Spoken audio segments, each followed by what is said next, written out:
La rencontre secrète entre Kinshasa et Kigali à Doha mardi ouvrira-t-elle la voie à un cessez-le-feu? Il est encore trop tôt pour l'affirmer. Cependant, au sein de la coalition proche du président Félix Tshisekedi, on estime que le M23 AFC soutenu par le Rwanda n'a désormais plus d'autre choix que de revenir à la table des négociations. D'abord, il faut reconnaître que le M23 n'a jamais été dans la logique de la paix, parce qu'à plusieurs reprises qu'il leur a été tendu la main de la paix, ils n'ont jamais accepté cela, que ce soit par les assises des présidents africains réunis sous l'égide de la SADC ou encore lorsqu'il s'est agi des réunions de l'EAC et même de la CEAC.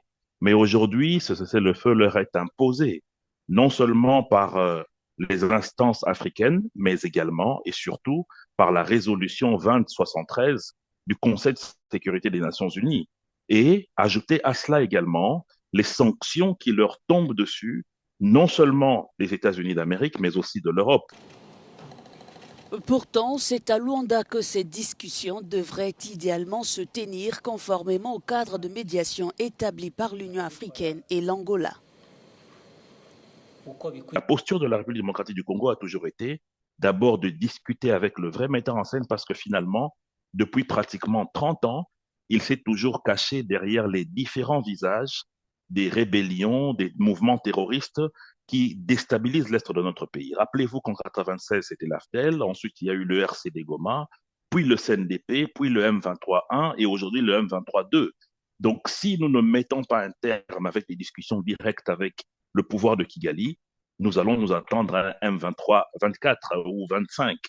Donc, il était de la décision du président d'abord de rencontrer le président Kagame pour avoir des discussions directes et pour les autres fils égarés de notre République qui ont pris les armes contre leur pays, de rejoindre les processus qui ont été entamés à Nairobi et à Luanda.